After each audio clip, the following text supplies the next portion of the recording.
Bonjour et bienvenue dans cette vidéo. Je vais vous montrer comment créer un Declarative Agent sur la partie M365 Copilot Chat. Donc déjà, qu'est-ce que Copilot Chat? Copilot Chat est l'IA d'entreprise qui va vous permettre de pouvoir utiliser l'IA d'une manière sécurisée dans une entreprise.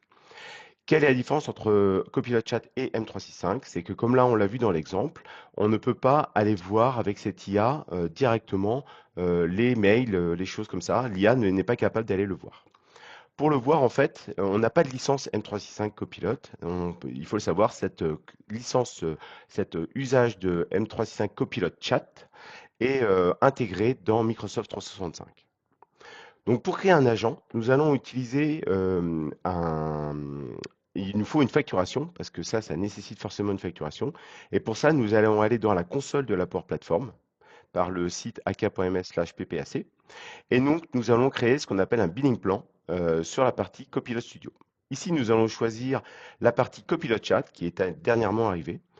En lui donnant un nom, nous allons cliquer en fait sur l'abonnement Azure qui va nous permettre de déclencher ce qu'on appelle le pay-as-you-go, l'usage à la consommation. Par contre, ici, on peut voir qu'il nous demande maintenant un ressource group. Donc, il va falloir aller dans la console Azure et créer notre ressource group. Un ressource group est un réceptacle qui va nous permettre de mettre tout un tas d'objets Azure et qui n'a pas de notion. C'est comme un dossier, si vous voulez, dans cette partie Azure. Ici, nous allons nommer notre ressource group et nous allons aussi le raccrocher à notre souscription. Nous allons lui donner le data center qui va l'intéresser. Et une fois créé, ce qui est très rapide, nous avons notre ressource group qui est disponible, que maintenant nous pouvons raccrocher en revenant sur la console dans cette partie création du billing plan de Microsoft 365 Copilot Chat pour créer des agents.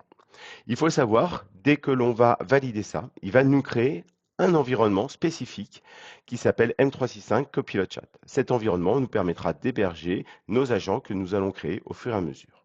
Vous aurez après ici, dans cette partie-là, toute la partie usage et suivre un peu toute cette partie consommation.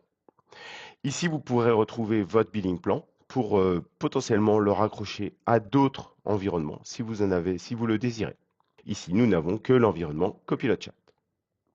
Donc cet environnement, il est complètement géré par Microsoft. Il est raccroché à cette partie agent de création, création d'agents de Copilot Chat. Et donc, nous allons pouvoir créer directement sur ça. Une petite chose, si vous revenez un peu dans cette partie ressources groupe dans la partie Azure et vous enlevez les filtres, vous voyez en fait comment est symbolisée cette partie facturation avec une ligne supplémentaire sur cette partie-là. Donc maintenant, nous allons aller sur la partie Copilot Studio pour créer notre agent. Donc une fois dans Copilot Studio, nous allons aller dans le sous-dossier virtuel qui est Microsoft Copilot Agent. Et donc nous allons pouvoir créer comme ça notre agent très simplement. Nous allons déjà lui donner un nom. Donc voilà, ici nous avons Declarative Agent pour Copilot Chat et nous pourrons lui ajouter une icône qu'on pourra faire un peu après. Nous allons mettre une description et des instructions. Donc très important, ces descriptions et instructions seront utilisées par l'ordonnanceur de Microsoft Copilot Chat pour pouvoir activer ou pas l'agent et savoir comment il doit se comporter. Ici, nous allons avoir des invites de démarrage, donc les premiers prompts que l'on va expliquer qui permettront à notre utilisateur de savoir comment on utilise notre agent. Nous allons ici mettre des connaissances. Donc, nous ne pouvons utiliser que cette partie stockage sur SharePoint. Nous allons ici sélectionner sur notre intranet une bibliothèque de CV qui vont nous permettre de réaliser un espèce d'agent spécialisé pour trouver des personnes dans ma société en fonction de certaines spécialités. Une fois mon agent créé, je vais pouvoir d'une part le tester et le modifier. Ici, nous allons pouvoir rajouter des actions, ce qui devient quand même très intéressant. Nous avons plutôt de 1200 connecteurs, ce sont les connecteurs de la Power Platform.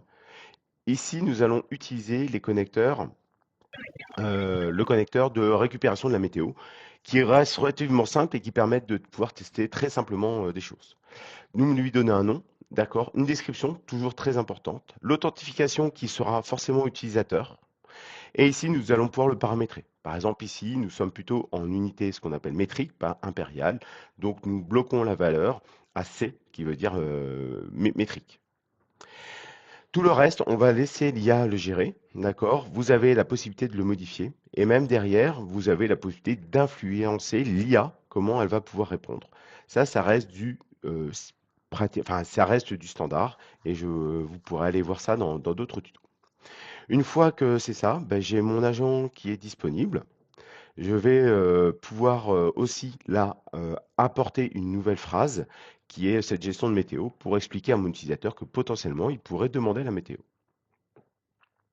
Ici, nous faisons un test. Voilà, par exemple sur cette météo, la première fois, en fait, l'IA va nous demander de nous connecter parce que nous utilisons une API. Cette API a besoin d'une connexion sécurisée et donc nous devons créer cette connexion sécurisée. Là, très simplement, car la connexion utilise mon identifiant Entra, ben, je n'ai pas de souci, j'ai juste à cliquer sur un bouton. Dès que je reviens ici, je peux faire réessayer et une fois que je fais réessayer, j'ai maintenant l'IA qui va aller récupérer les informations et me les afficher sous forme de résumé. Ici, je veux faire la même chose, je vais aller regarder dans mes CV. Là, on me demande qu'il y a plusieurs choix possibles, il me demande des précisions. Ben, je lui demande, ben, en fait, moi, ce que je veux, c'est un développeur C#. Et donc, à partir de là, il va me récupérer les choses. Donc, on a une vraie interaction avec l'IA, notamment autour de cette partie récupération des informations. Maintenant, ce qui va être intéressant, c'est d'aller publier mon copilote, mon agent. Donc, ce fait par la partie publish. Là, on voit bien que les canaux, c'est M365 Copilot et la partie Teams. Ici, je vais pouvoir donner une description et un nom de développeur. Et une fois que c'est ça, je vais pouvoir l'envoyer, donc soit à des utilisateurs, soit à une équipe, ou soit directement toute la société. Donc forcément, la création l'envoi d'un agent à toute la société ben, nécessite forcément la validation d'un administrateur.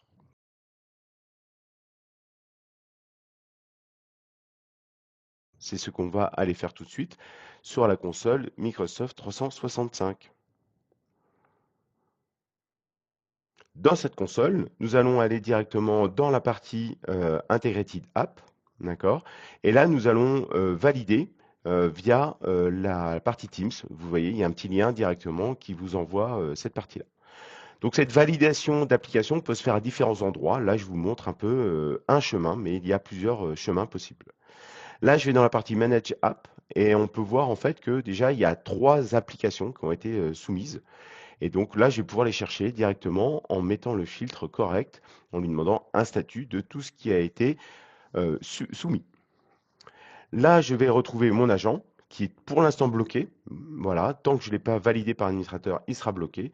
Là, l'administrateur peut le voir et regarder un peu ce que c'est et, in fine, le publier. Une fois qu'il sera publié, l'administrateur peut aussi décider de l'envoyer à tout le monde. Donc de le déposer obligatoirement pour tout le monde, sans que les gens aient besoin d'aller sur le market. Donc pour ça, très bien, on revient dans la partie Integrated App, on regarde dans les applications disponibles, et là maintenant on retrouve mon agent. Et je vais maintenant le déployer pour tout le monde. Donc directement, je peux faire Deploy App et je l'envoie à toutes les personnes de l'entreprise. Je pourrais l'envoyer que à certaines personnes, que à moi, ou pas le déployer du tout et le laisser à disposition sur le market des agents de l'entreprise. Ici, j'ai une validation pour être sûr que je peux déployer sur le market et après, je peux finir mon déploiement. À partir de ce moment-là, mon agent est intégré dans cette partie M365 Copilot Chat. Si je reviens dans M365 Copilot Chat, je vois mon agent, si je rafraîchis la page, qui est maintenant disponible ici. Quand je clique, j'ai cette possibilité de pouvoir, comme on a fait dans cette partie développement, aller récupérer des informations. Et lui, il va récupérer les informations tout de suite sur, par exemple, les CV. Une chose importante, si je reviens dans la partie copilote, vous savez que sur M365 Copilot, vous avez la capacité de pouvoir faire un arrobas pour appeler un agent. Dans M365 Copilot Chat, pour l'instant, ça, ce n'est pas possible. Si je fais un arrobase, on n'a pas une possibilité de pouvoir appeler cet agent. Pour résumer, nous venons de créer un Declarative Agent utilisable dans M365 Copilot Chat. Cette IA disponible maintenant dès qu'on a une licence Microsoft 365. La facturation de l'agent va se faire donc à la demande via cette liaison que l'on a fait avec la souscription Azure. Il faut le savoir, nous avons aussi la possibilité de pouvoir acheter des bundles de messages, 25 000 messages, si on ne veut pas avoir cette consommation à la demande.